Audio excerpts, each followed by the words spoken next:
Bonjour à tous, alors on se retrouve aujourd'hui pour une nouvelle vidéo. Donc aujourd'hui on est le dimanche 8 janvier 2023 et on continue la suite du projet 103 CDC.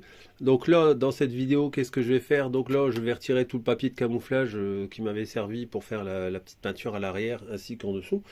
Et je vais prendre mon modèle que j'avais pris pour faire mon support de selle pour commencer à découper le patron du simili. Donc je vais faire ça. Bon, je vous expliquerai au fur et à mesure. De toute façon, je vais pas aller trop dans les détails. C'est pas, enfin, je veux dire, après, c'est moi qui relève les cotes avec une selle personnalisée. Donc voilà, je vais pas vous donner tous les cotes puisque c'est propre à la selle que je suis en train de construire. Voilà. Donc, mais je vous ferai voir les différents morceaux de simili que je vais devoir découper pour pouvoir assembler la totalité des pièces. Voilà. On se retrouve tout de suite en mode découpage. Bon voilà, donc là je viens de reporter le pourtour complet de mon gabarit. Et ensuite ce que j'ai fait c'est que j'ai décalé à peu près de 0,5 sur le pourtour de la forme. J'ai aussi fait mon trait de centrage pour l'assemblage des futures pièces. Donc là maintenant je vais passer à la découpe. Donc là je vais découper ici à cet endroit-là. Car après il y a la partie supérieure du dosseret qui sera à découper dans cette partie-là et à redéfinir après que j'aurai fini la première découpe. Bon, voilà, je viens de découper toutes les parties qui vont être assemblées en couture. Donc là, pour cette selle-là, je vais tout faire avec une aiguille et un fil. Je vais tout faire à la main. Donc il y a pas mal d'heures de boulot pour reconstituer le puzzle.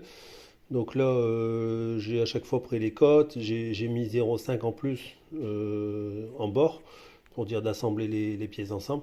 Donc là maintenant je m'en vais assembler les pièces une à une du puzzle. Sauf la dernière je ne l'ai pas découpée à dimension parce qu'elle va me servir d'ajustement pour bien tendre l'ensemble de la selle. Voilà.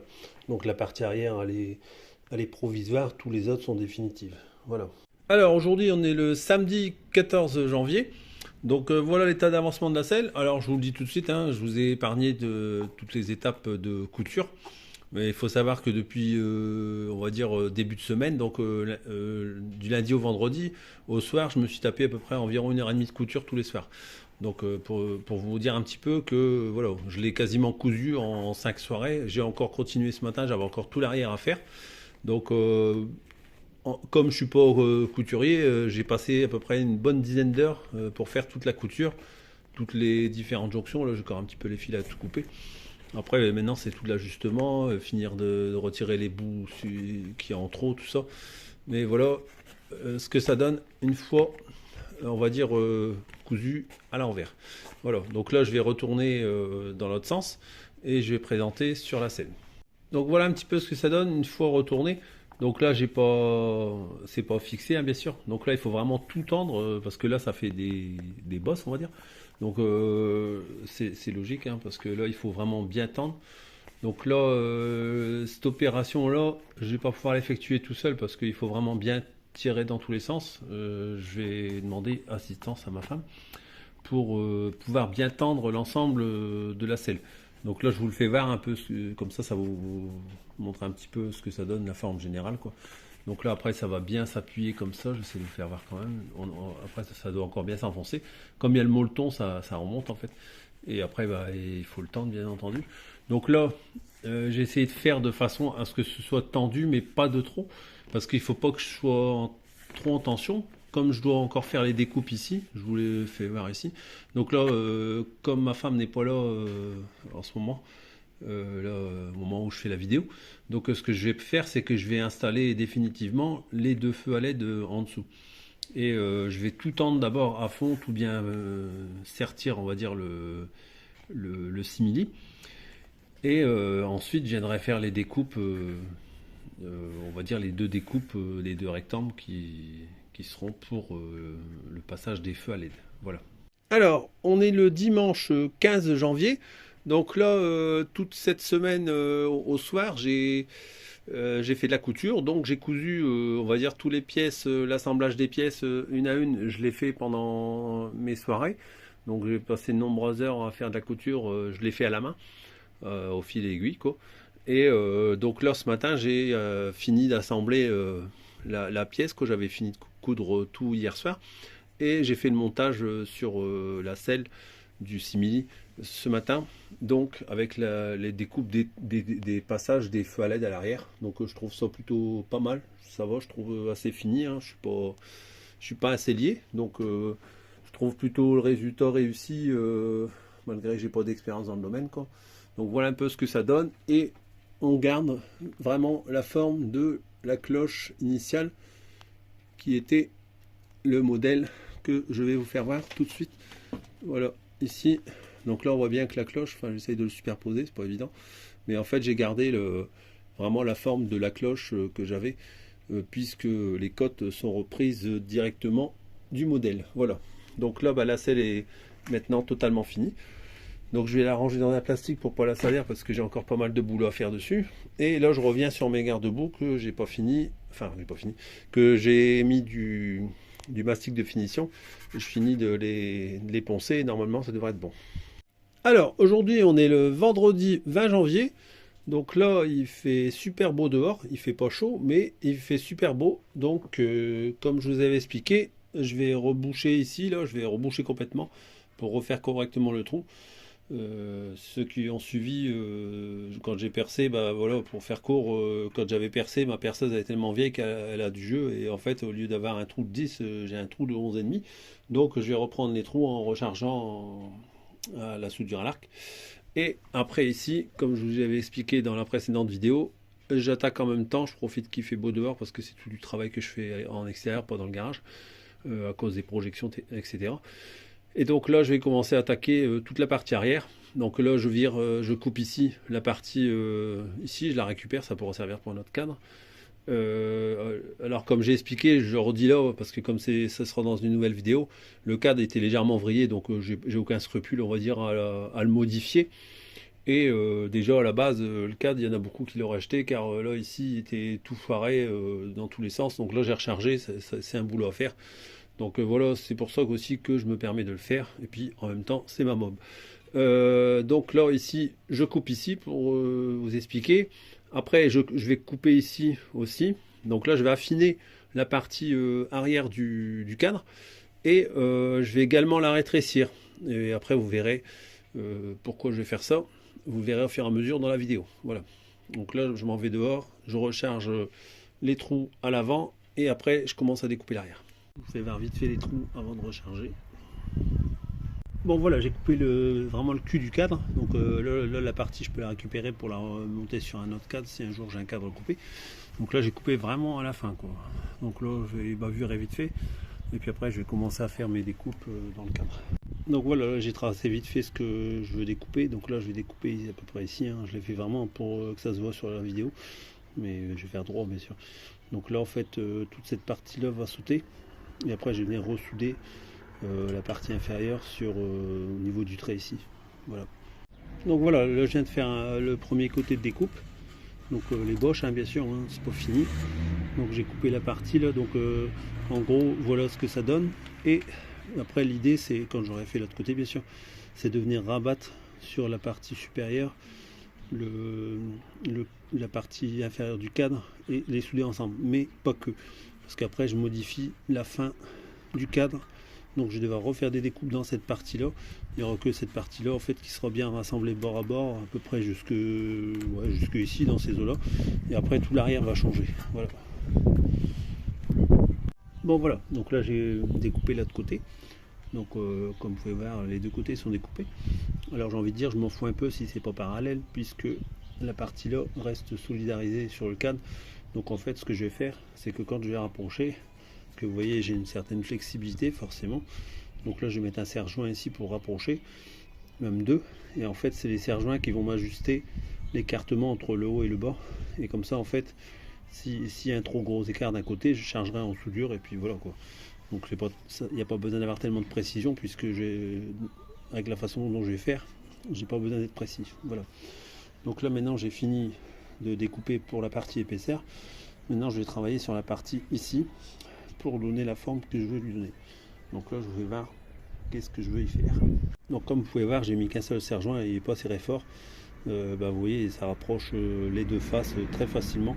Il y a assez de flexibilité. Donc comme ça me permettra d'ajuster. C'est ça qui est intéressant pour ce que je veux faire. Donc je vais enfin vous dévoiler qu'est-ce que je vais faire à l'arrière du cadre. Et ben voilà, il y en avait qui avaient deviné, il y avait quelqu'un qui avait dit je veux une SG, bah c'est exactement ce que je vais faire. Je vais faire la queue de la guitare de la SG, de la Gibson, de la 103 de la guitare de Angus Young, de la CDC. Et je vais y mettre ici je vais faire un pochoir Gibson en fin de queue de guitare. Je vais y mettre des vraies cordes avec les, je sais pas comment ça s'appelle, enfin les vis de serrage, donc que j'ai récupéré d'un pote qui m'a donné, et je vais y mettre les cordes qui vont arriver jusqu'ici en dessous de la selle. Donc c'est ça l'idée, récupérer des parties de la guitare pour venir les greffer ici. Donc là ici je vais devoir faire la forme qu'il y a ici en tôle. Donc c'est pour ça que je vous ai dit j'ai un gros boulot à l'arrière. Et là je vais voir, je vais peut-être pas le raidir, je vais peut-être le laisser comme ça parce que ça fait pas dégueulasse. Donc je vais peut-être rattraper ici et élargir un peu ici pour vraiment avoir la forme. Sauf que là je vais pas le mettre en pointu parce que si je me fais arrêter par les forces de l'ordre, on n'a pas le droit d'avoir des trucs pointus sur les objets qui roulent. Donc je vais l'arrondir un peu pour on va dire que ce soit un petit peu plus moins dangereux. Voilà. Donc là pour l'arrière et l'avant. Il y a un pote qui a une guitare, une SG, donc il m'a fait le gabarit. Donc je dis pas que je vais le laisser comme ça, mais la forme générale du réservoir, ce sera le corps de la guitare. Et ici, avec une belle petite décoration, je vous le dis pas pour l'instant. Donc il y a un sacré boulot parce qu'il va falloir que je garnisse le cadre pour faire la forme du corps de la guitare. Donc voilà un petit peu l'idée générale que j'en ai. Donc là maintenant, au travail, parce que là il faut que je fasse tous les découpes pour donner la forme, etc. Et venir rapporter des pièces pour pouvoir ensuite, une fois tout soudé, y mettre les vis de serrage des cordes avec les petites vis ici sur les côtés. Donc il y a du boulot. Bon voilà, je lui ai ouvert la face là, c'est le cas de le dire. Donc là comme ça je vais pouvoir commencer à faire la forme pour les côtés. Et après je vais venir avec un bout de tôle que je vais rapporter, faire la forme définitive de l'arrière. Et après mettre peut-être des petits bouts de tôle sur les côtés pour compléter ce qui sera ajouré. Et puis voilà. Donc là j'ai fait le premier angle. Donc j'ai fait un côté et après j'ai fait au rapporteur d'angle de l'autre côté pour avoir les mêmes angles. Donc là je suis pareil des deux côtés. Et maintenant je vais venir rabattre pour repartir droit comme ça ici. Bon voilà un petit peu la forme que je lui ai donnée. Donc je vais le laisser comme ça parce que j'aime bien, ça fait vraiment pas mal. Et donc voilà, je vous mets vite fait comme ça. Je traîne pas trop parce que franchement il fait vraiment froid dehors. Et je suis bien couvert en plus et là je commence vraiment à me refroidir. Donc là voilà un petit peu ce que ça donne. Donc là j'ai donné la forme on va dire générale de la queue de la guitare. Et donc là j'aurais plus qu'à mettre un bout ici et de l'autre côté. Alors, vu qu'il faisait froid, donc là je suis rentré dans le garage. Le cadre, je laisse tomber pour l'instant. Je reprendrai demain après-midi lorsqu'il fera un peu meilleur. Et donc là, ce que j'ai fait, c'est que j'ai continué à faire mon support de garde-bois à l'avant. Donc comme je vous avais expliqué la dernière fois, je devais faire un renflement ici, comme ça, pour bien faire repartir le support de garde-boue que j'ai fabriqué. Et donc voilà un petit peu ce que ça donne. Donc là, ça va passer nickel. Donc là, il faut encore que je présente le garde-boue avec pour voir l'ajustement. Et après, je vais arriver dans la phase de perçage des trous ici pour passer les vis qui sont intégrées sur la fourche. Bon voilà, j'ai fait les deux trous du bas là pour les vis sur la fourche. Donc là, ça a engagé dedans, comme vous pouvez voir ici. Et voilà ce que ça donne un petit peu. Donc la position elle sera à peu près comme là, ici, dans la vidéo. Mais là j'ai pas encore mis, j'ai encore une vis à mettre ici, là derrière, pour fixer le support avec le garde-boue de chaque côté. Donc ça je vais encore faire ça, mais je vais plus le remonter après sur la fourche. Après ce sera de l'ajustement parce que plus ou moins comme c'est pas fait en usine le support, je vais devoir un petit peu peut-être vriller le support après que je ferai le montage définitif, mais ça c'est pas gênant. En le faisant tout doucement on arrive à le faire revenir. Parce que là comme vous pouvez le voir c'est embuté, mais c'est normal j'ai pas fixé déjà là. Après j'ai pas encore mis la vis ici. Après ce que je vais encore faire également, parce que sur les supports si je le trouve il est là, tiens, une fois qu'il est apporté. Donc là sur les supports qu'il y a d'origine, et en fait il y a une vis et il y a comme un méplat ici sur le pour faire office, hein. Maintenant c'est toujours moins cher, hein. Les plus récents, les anciens c'était 2 vraies vis. Les anciennes fourches, maintenant c'est une seule vis et on met un genre de méplat pour faire le blocage dans ce sens comme ça en fait. Mais là, ce que je vais faire en fait, c'est que je vais faire un deuxième trou dans mon support et je vais mettre une petite vis pas trop longue et qui va rentrer dans ce support ici. Et en fait ça fera la même chose que le méplat en fait. Donc voilà, ça reviendra à la même chose et ça ira très bien comme ça. Voilà, donc là je vais arrêter là pour ce soir et puis on continue la suite demain. Ouais, alors comme je vais plus le remonter sur la fourche avant la pose définitive quand tout sera refait, là ce sera bien embuté, hein. Donc je vous fais voir un petit peu ce que ça donne du dessus. Donc vous voyez, ça fait vraiment discret, il n'y a que cette partie-là qui sera visible. Et après la partie derrière sera cachée par la fourche et puis après le garde-boue, quoi, ça se verra presque pas. C'est ce que je voulais faire en fait, quelque chose de pas trop voyant. Donc c'est plutôt réussi à mon sens, on va dire. Et après, comme vous pouvez voir, là ici, j'ai bien les petits retours qui passent juste bien en dessous du garde-boue. Donc les calculs sont bons. Et ça vient bien faire le retour ici. On voit ici où j'ai plié en fait, qu'il y a bien le retour qui vient pour bien épouser la forme ici tout le long. Donc là, quand je vais venir serrer, ça va bien être en contact et ce sera bien droit dessus. Donc voilà pour la fourche. Et même si j'ai rabaissé fort, vous pouvez voir ici, je vous fais tout voir aujourd'hui parce que je reviendrai plus dessus. Ici, vous voyez, j'ai un pneu en 2,5 je crois à l'avant, un Hutchinson GP1. Et là, vous voyez que j'ai encore la place, je peux presque passer un doigt dans la partie la plus serrée. Donc voilà, donc pareil de l'autre côté, j'avais centré, donc ça passe nickel. Voilà, c'est tout pour aujourd'hui. Ce coup-ci, j'arrête et on reprend ça demain. Alors aujourd'hui, on est le samedi 21 janvier. Donc là, ce matin, j'ai continué à bosser sur le garde-boue. Donc là, cet après-midi, comme il fait beau, je vais en profiter. Je vais couper cette partie ici et venir mettre une plaque en tôle qui est droite, car le dessous du cadre de 103 est bombé, comme ça, dans ce sens-là. Donc comme je dois mettre tout le système de fixation de la vraie guitare, et il me faut un support bien plat. Donc je coupe ça, je refais une plaque pour bien faire suivre et ensuite je vais souder ensemble. Bon, je vous fais voir vite fait. Donc là j'ai découpé la partie, j'ai fait une encoche comme ça de chaque côté pour dire que ça devient bien rentrant. Donc là, comme ça vient s'insérer dedans et ça vient plonger dedans. Ensuite j'ai fait ma plaque qui va venir au-dessus, les boches on va dire, et après ça je vais venir le souder. Comme ça vient bien plonger dedans. Et là, j'arrive à bord. Après, j'aurais plus qu'à faire un cordon ici. Comme ça, j'ai encore de la matière ici pour rattraper.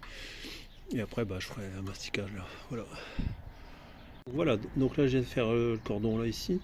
Pareil de l'autre côté. Après, j'ai mis un cordon ici également. Donc là, la plaque est maintenant solidaire avec le cadre. Voilà. Donc vous voyez, après, ça va être l'assemblage du dessous. Donc là, ça va être la partie la plus marrante. Donc là j'ai encore 2 bouts à fabriquer, 2 bouts de tôle ici sur le dessus. Donc là je vais retourner le cadre et je vais attaquer la partie supérieure. Alors, je vous fais voir vite fait.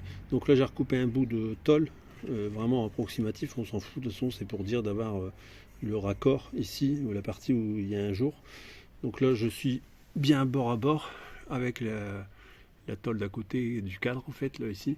Et là je vais faire un point par-ci par-là et après je vais faire mon cordon pour faire un truc bien propre tout du long. Donc là j'ai mis une cale en dessous pour avoir les 2 bouts de tôle à plat. Comme ça je peux faire ma soudure tranquillement. Bon voilà, donc là j'ai fait le deuxième côté. Donc j'ai tout meulé, tout ça. Et puis j'ai aplani le plus gros on va dire. Donc là déjà au rien coup de toucher, je sens que c'est pas trop mal. Donc il y aura encore des finitions, mettre du mastic et tout bien sûr pour vraiment avoir bien lisse. Et là maintenant, il est déjà 4h15. Le jour commence à baisser un petit peu. Donc là, ce que je vais faire, c'est que je vais regarder pour commencer à faire les bavurés. Le bout à l'arrière, je le ferai demain. Parce que ça va me prendre trop de temps. Il y a 2 formes à faire. Donc faut que je mate, etc. Donc je vais commencer à faire les côtés là, dégager les côtés. Donc là, voilà un petit peu tout ce que j'ai à retirer ici, là, toute la partie ici. Et après là, il faut que je vienne bien faire raccord, que je fais le bon écartement ici qui va bien par rapport à mon modèle. Donc j'ai encore pas mal de travail sur cette partie là.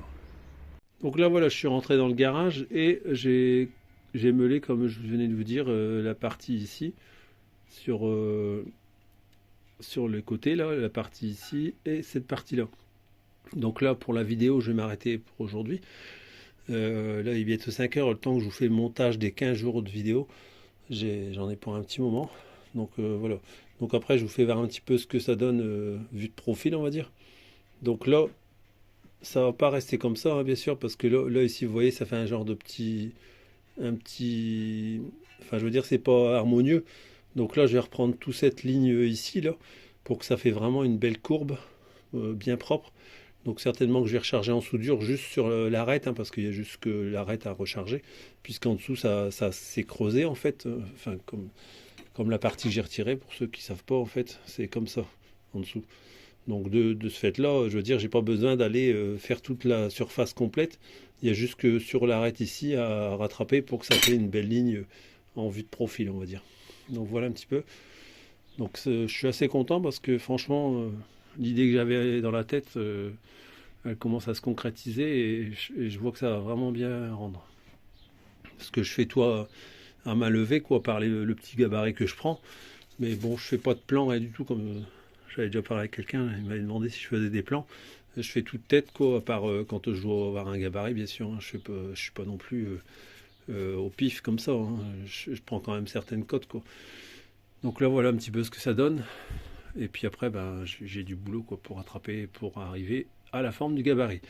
Donc là, ce que je vais encore vous faire voir, c'est la fourche avec le garde-boue. Je l'ai monté, je vais vous faire voir ce que ça donne. J'ai encore une petite modif à faire, je vous fais voir ça tout de suite. Donc voilà, donc en fait là j'ai fait le montage et j'ai les petits écrous qui arrivent en butée sur les fourreaux de fourche. Donc ça c'est pas trop gênant parce qu'en fait j'ai regardé de l'autre côté, côté intérieur, j'avais mis la tête qui est une tête de vis BTR bombée. Donc en fait comme ces vis là elles sont vraiment pas épaisses au niveau de la tête, je vais retourner et je vais mettre de l'autre côté l'écrou où il va passer. J'ai regardé l'endroit où j'ai mis ma vis, il y a vraiment un gros espace, j'ai au moins plus d'1 centimètre pour arriver sur le pneu de chaque côté. Donc du coup ça va passer parce qu'en fait si vous regardez comme ça, en fait comme il est embuté, je peux pas bien l'équilibrer entre l'avant et l'arrière et donc ça va faire dégueulasse. Et tandis que si c'est pas embuté, je pourrais bien le positionner. Après il me restera plus qu'à faire le repère pour faire le trou et mettre la vis soudée comme je vous avais expliqué. Et le garde-boue sera fini. Donc ça ce sera dans la prochaine vidéo, car je vais arrêter la vidéo là. Et demain, je continue à bosser sur le projet. Donc je vous souhaite à tous une très bonne soirée et à bientôt pour de prochaines vidéos. Au revoir.